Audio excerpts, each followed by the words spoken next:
Assalamualaikum everyone! How are you? Kamusta na kayong lahat? Ayan pala, maglilinis pala ako ng stroller. Kasi yung araw hindi nakikisama. Kaya ngayon lang ulit ako maglilinis ng stroller. Tinatanggal pala yan. O, yung damit lang talaga yung lalabhan mo dyan.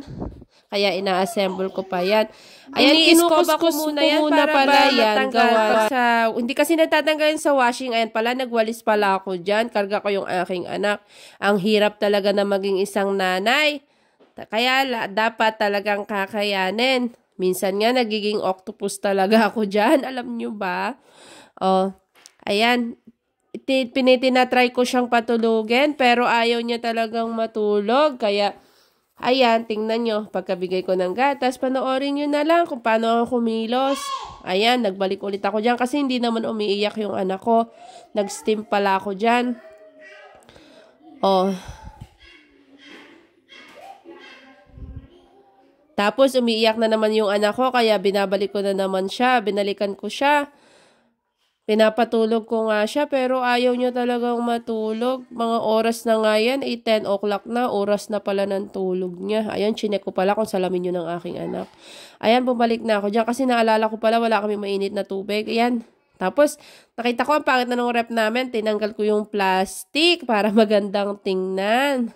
Oh, ayan. Hindi ko nga nasabi sa asawa ko. Ayan pala, pinaliguan ko na siya para matulog. Ayan, pinapaliguan ko siya habang ako yung nagsasampay. O, ayan, tapos na siya maligo.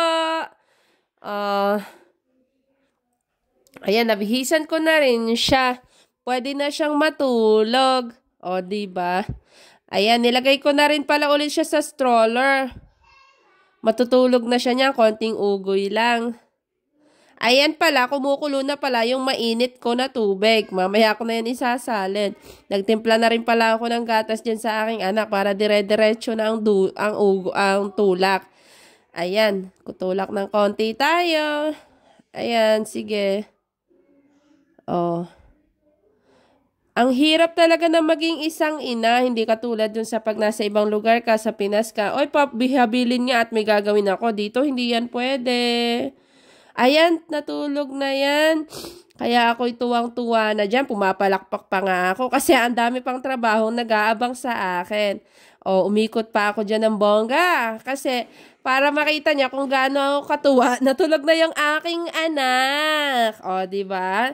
Kasi nga, ang dami kong nag-aabang na trabaho. At tapos, ayan, kinumutan ko na siya. Tapos, tinakluban ko na rin siya at ipinasok ko na siya sa kwarto namin. Para hindi siya maingayan sa dalawa niyang kapatid. At ayan, na siya.